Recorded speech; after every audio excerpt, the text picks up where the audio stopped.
बनारस में खास तौर से मनोरंजन का प्रमुख साधन हुआ करता था और कई लोगों के रोजगार का भी साधन था, सिनेमा हॉल।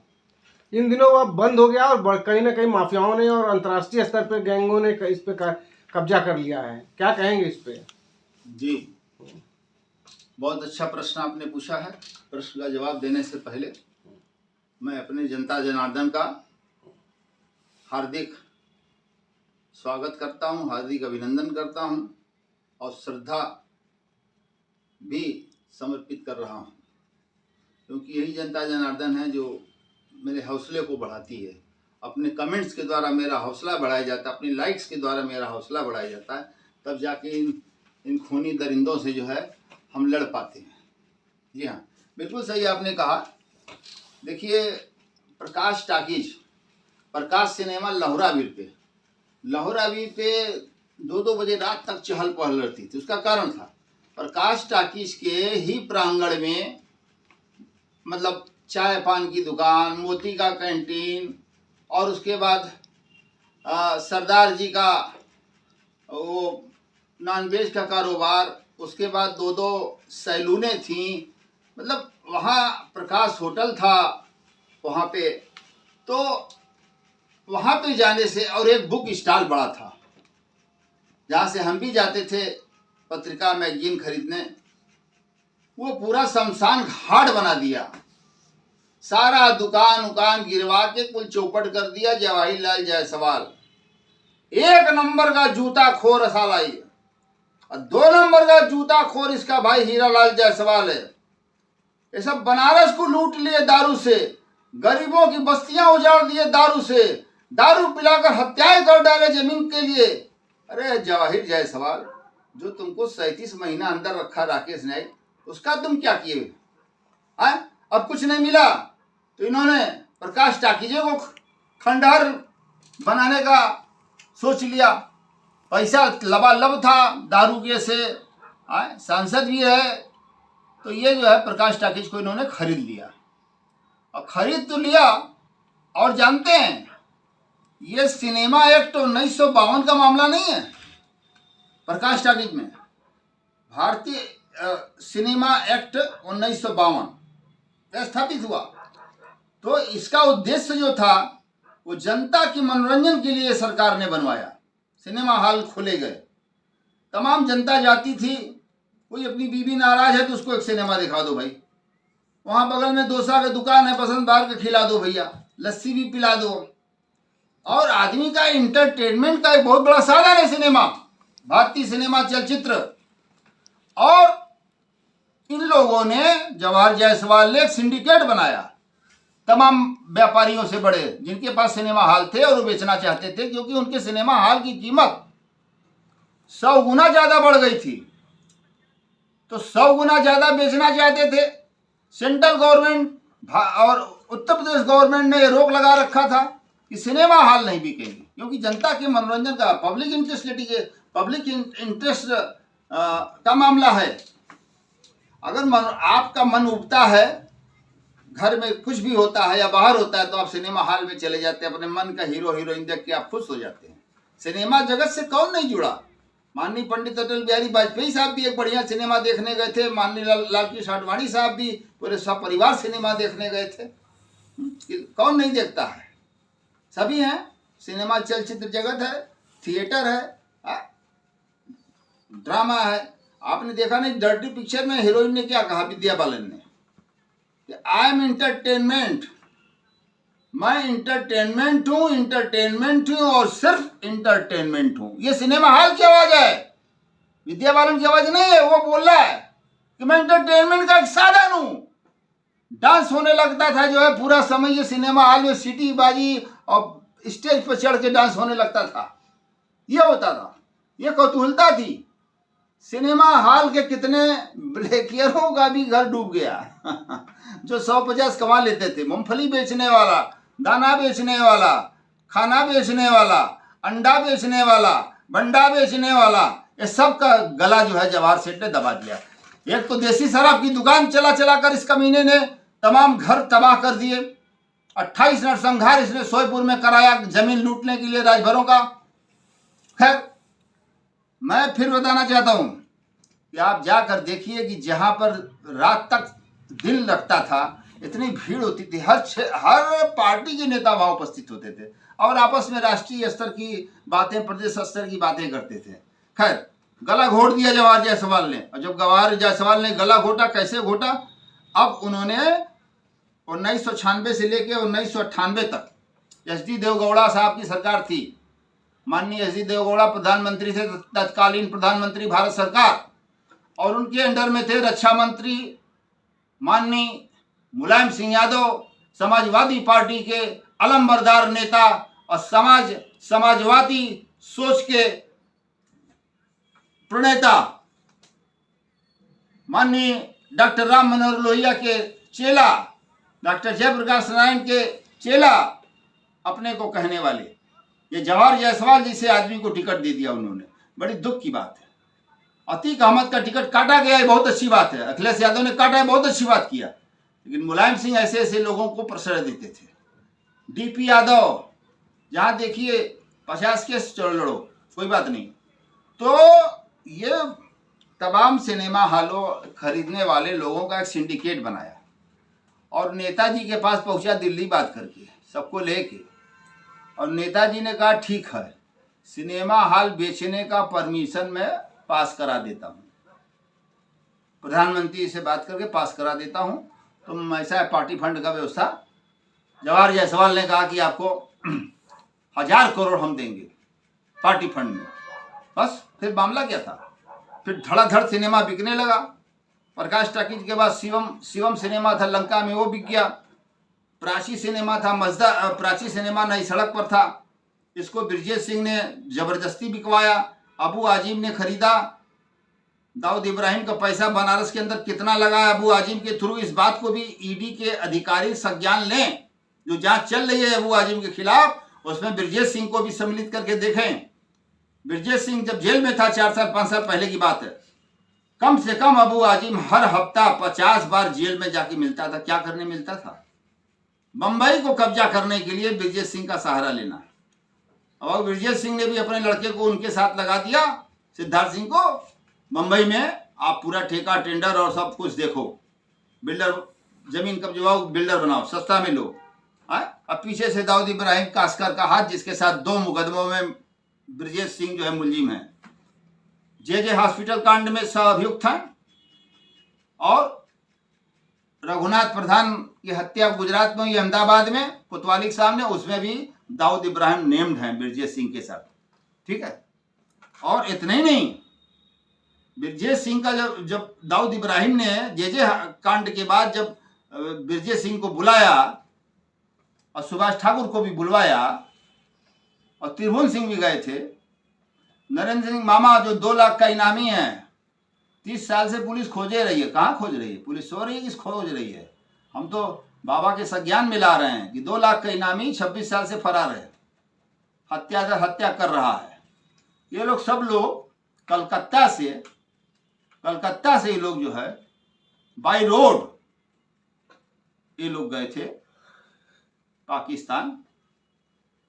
पाकिस्तान में, उसका था कराची में, जन्मदिन में शामिल हुए, आशीर्वाद लिए ब्रजेश सिंह पर झुक के। अब सवाल यह है कि उसके बाद प्राची माफियाओं के हवाले हो गया। मजदा सिनेमा भी एक तथाकथित उद्योगपति, जिसका पेट अभी पैसे से नहीं भरा है, अब BMW से चलता है, टॉप मॉडल से, वो आदमी जो है मजदा सिनेमा खरीद लिया दिन दहाड़े। ये इंटरटेनमेंट की हत्या होने लगी। नागरिकों के जो इंटरटेनमेंट का, जो उनको हमारे संविधान से पावर मिला है, हमारे चलचित्र जगत से पावर मिला है, उसका भी गला घोटने का काम इन लोगों ने किया। सरस्वती सिनेमा बिक गया, दीपक सिनेमा बिक गया, चित्रा बिक गया, यमुना बिक गया, राधा बिक गया, गुंजन सिनेमा बिक गया, विजया सिनेमा बिक गया, विजया सिनेमा बिक गया, ललिता सिनेमा भी बिक गया, और वो भी एक कबाड़ी के हाथ बिक गया। डब्लू कबाड़ी, हर पार्टी टिकट दे रही है, भाजपा को छोड़। डब्लू कबाड़ी ने ललिता सिनेमा को का फंदा खींच दिया और ललिता सिनेमा जो है फंदे पर लटक के शहीद हो गया। और आज तक जो जगह थे, कितने लोगों का घर डूब गया, गरीबों का, जो उससे जीते खाते थे। पद्मश्री टिकट सिनेमा भी बिक गया, और पद्मश्री बिक गया, भगवती बिक गया, और अभय टाकीज बिक गया, शिल्पी बिक गया, खोजवा में था उपाध्याय जी का, पुष्पराज शिवपुर भी बिक गया, सब माल बन रहे हैं। कपूर टाकीज बिक गया, टकसाल सिनेमा बिक गया, एनडी जेड्डी, इस साला कौन नाम है बे? एनडी जेड्डी, एनडी का मतलब नारायण दास, जेड्डी का मतलब जगदीश दास। अरे कितना साले पैसा कमाएगा रे? तुम लोग के पीछे सारा ईडी क्यों नहीं लग रहा है, सीबीआई क्यों नहीं लग रहा है? तुम लोग के खिलाफ तो सुप्रीम कोर्ट में जनहित याचिका करना पड़ेगा, लिस्ट बना के। एनडी जेड्डी वो ले लिया, एनडी जेड्डी वो ले लिया, एनडी जेड्डी ब्रजेश सिंह के बल पर ये लेते हैं, ये लोग जमीनें खाली कराते हैं, माफियाओं के बल पर ये लोग जमीनें खाली कराते हैं। ऐसे ऐसे एनडी जेड्डी को भी देखना है, बहुत बड़ा नाम है एनडी जेड्डी, देखेंगे एनडी जेड्डी को। और उसके बाद देखिए कपूर टाकीज घौसाबाद बिक गया, टकसाल सिनेमा नदेसर बिक गया, कामाक्षी सिनेमा बिक गया, सुशील सिनेमा बिक गया, भागीरथी सिनेमा बिक गया, आनंद मंदिर भी बिक गया, नटराज सिनेमा बिक गया। और नटराज सिनेमा को प्राप्त करने के लिए मुन्ना बजरंगी से जो एनडी जेड्डी के लोगों ने सोर्स लगाया था, वो सिनेमा हॉल हमको चाहिए, आप दिलवा दीजिए।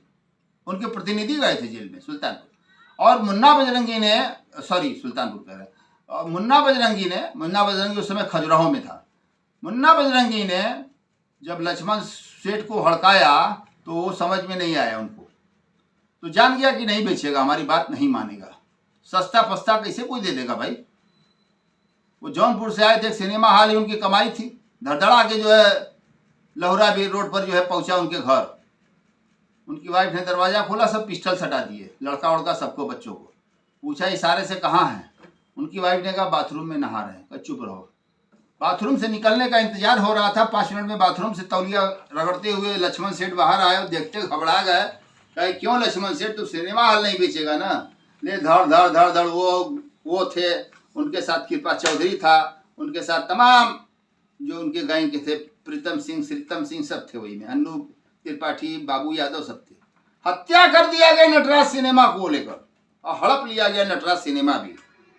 और उसके बाद आप देखिए एक सरीन ग्रुप है यहाँ, ये थापर समूह के, थापर ग्रुप के इस ससुर यहाँ के मैनेजर बनाए गए थे। तो कौन संजय सरीन, तो भंजय सरीन, तो मंजय सरीन, न जाने कौन कौन सरीन है ये कहाँ के सरीन हमको तो पता नहीं, लेकिन मुझे इतना पता है कि इनसे बड़ा पापी कोई नहीं है। ये रुपयों की खेती करते हैं, सोने की गिन्नी की खेती करते हैं, और ये जो है सोने के सिक्के उगाते हैं, और ये डनलप जो बनवाते हैं वो रुपयों को भरा हुआ डनलप बनवाते हैं 10 इंच मोटा। तो सरीन ग्रुप, ये सरीन ग्रुप ने मतलब क्या किया, इस सरीन ग्रुप ने भी अपना सिनेमा हॉल बेच दिया सिनेमा हॉल। मतलब बनारस की हाट, जनता की हाट, जनता के मनोरंजन का साधन का गला घोटे हैं ये लोग। 28 सिनेमा हॉल बिक चुका है टोटल, और मैं इस मामले को हल्के में नहीं लूंगा। माननीय मुलायम सिंह जी यादव ने ये निकृष्ट कार्य किया था, ये बहुत गलत कार्य किया था। देवगौड़ा जी ने भी, जो सिनेमा हॉल को बेचने का परमिशन इस कंडीशन के साथ दिया गया था कि एक छोटा सिनेमा हॉल आपको 400 सीट का बनवाना पड़ेगा, और पार्किंग बनवाना पड़ेगा, साइकिल स्टैंड बनवाना पड़ेगा, और उसके बाद जो जमीन है वो आप भवन बनवाइए, कमर्शियल बनवाइए, कोई दिक्कत नहीं है। लाइए इधर 1000 करोड़ इधर पीछे हो गया, समाजवाद के अंदर चला गया 1000 करोड़। समाजवाद की बात करने वाले, समाजवाद की बात करने वाले कहाँ हैं? समाजवाद का अर्थ भी नहीं उनको मालूम है ठीक से कि समाजवाद का अर्थ क्या है। कब तक समाजवाद लाएंगे? बिना पूंजीवाद के समाजवाद की परिकल्पना करना बेईमानी है।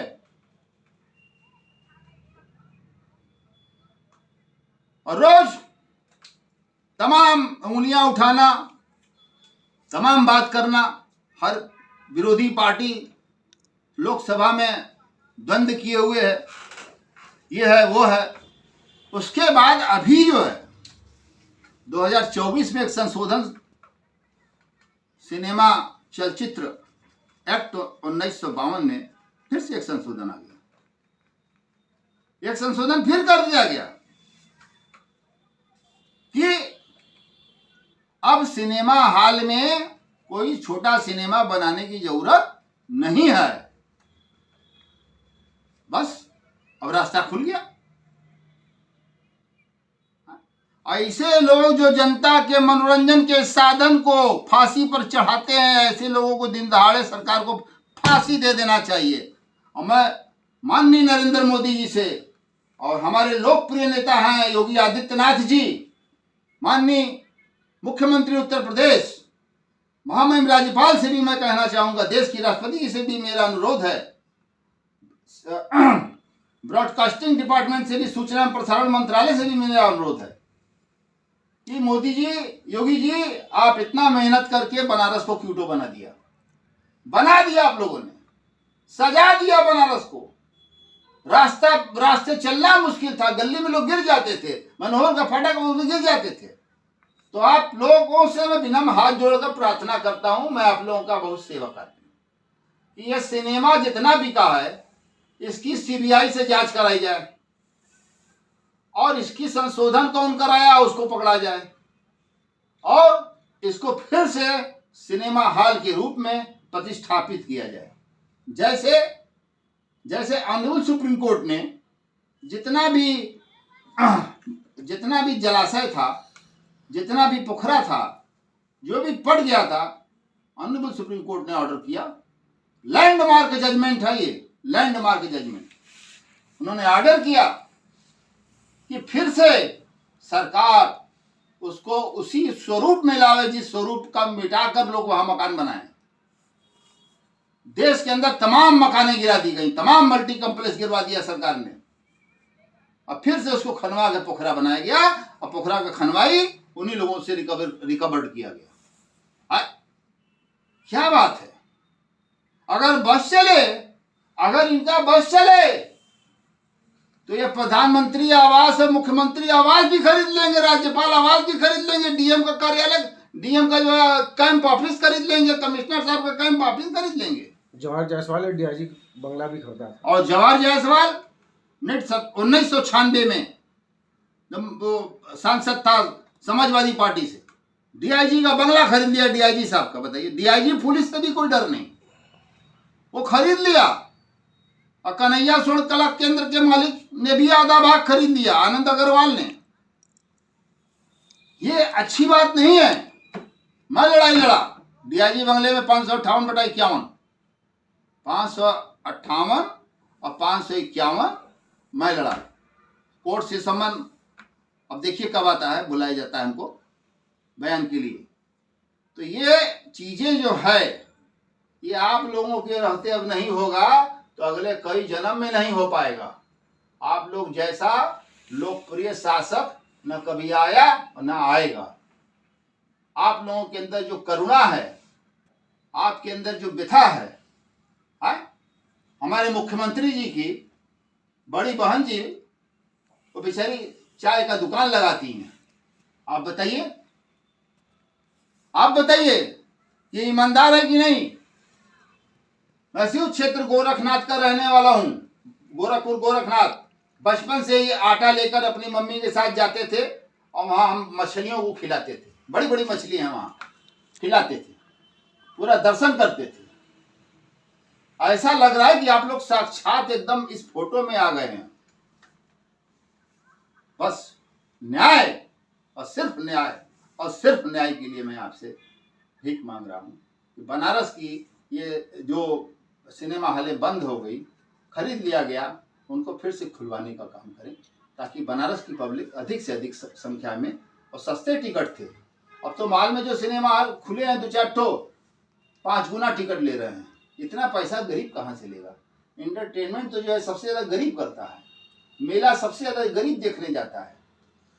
और आप लोग जमीन से जुड़े हुए नेता हैं। आप लोगों से ही मांग है आशा और विश्वास करता हूँ कि इस पर भी आप लोग कोई ना कोई जांच कमेटी बैठा के और इसको देखना जरूरी हो गया है। और मैं अपनी बाड़ी को विराम देने से पहले, हमने माफिया, ब्यूरोक्रेट्स, आतंकवादी और के खिलाफ मैंने न्यायिक तेरा दास माँ डॉक्यूमेंट्री फिल्म है, न्यायिक तेरा दास माँ।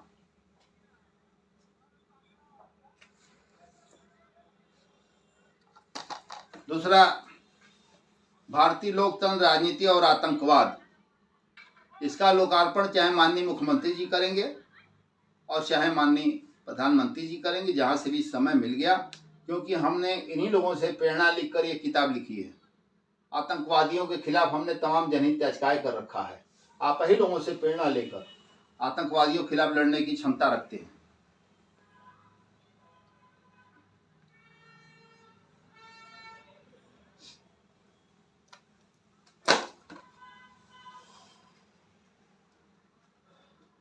Inside story in jail.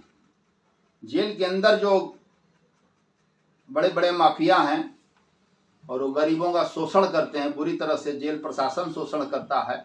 मैंने नैनी जेल के तत्कालीन सुपरिटेंडेंट कामता सिंह को रंगे हाथ रुपया देते हुए सतर्कता विभाग से गिरफ्तार कराया था 31 अक्टूबर 1995 को।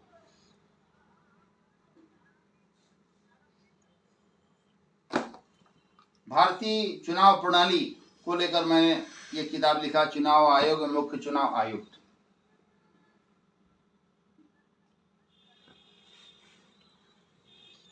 मैं अपनी वाणी को विराम देने से पहले महात्मा गांधी अमर रहें, पंडित दीनदयाल उपाध्याय जी अमर रहें, सरदार वल्लभ भाई पटेल जी अमर रहें, जवाहरलाल नेहरू जी अमर रहें, इंदिरा गांधी जी अमर रहें, राजीव गांधी जी अमर रहें और बिस्मिल्लाह खान साहब भी अमर रहें। और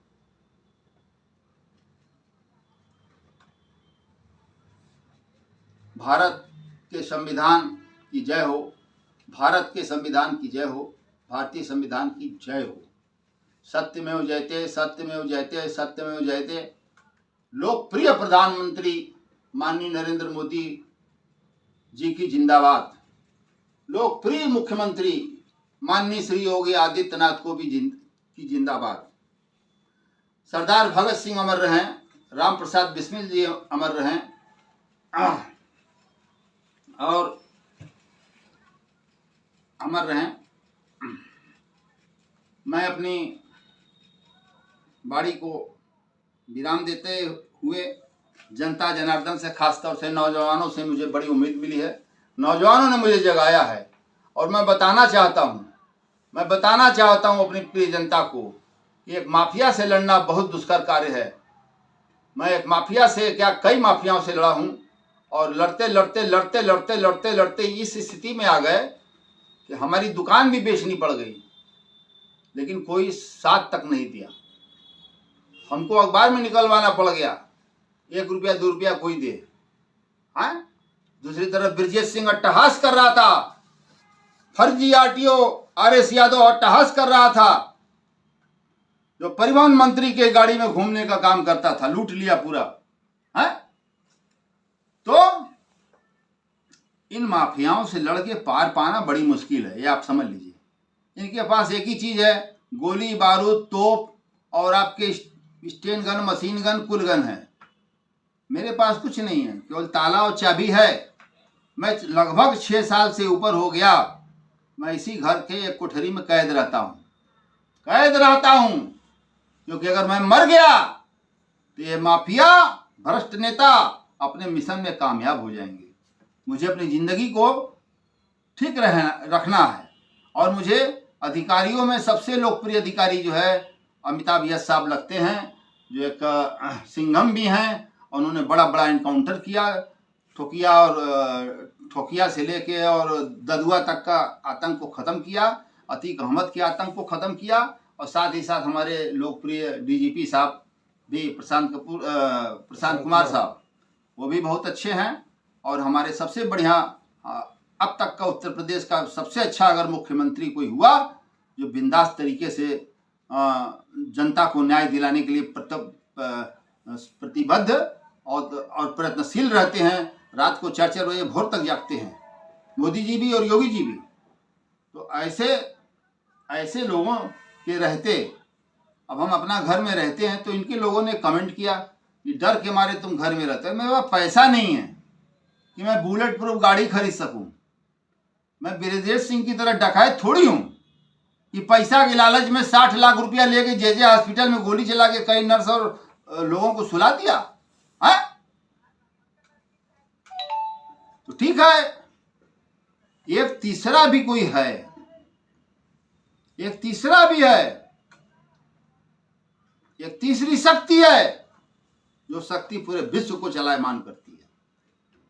मैं उसको सत सत प्रणाम बार बार प्रणाम करता हूं और जनता जनार्दन को सत सत नमन, सत सत प्रणाम बारंबार प्रणाम करता हूं। जय हिंद, जय भारत।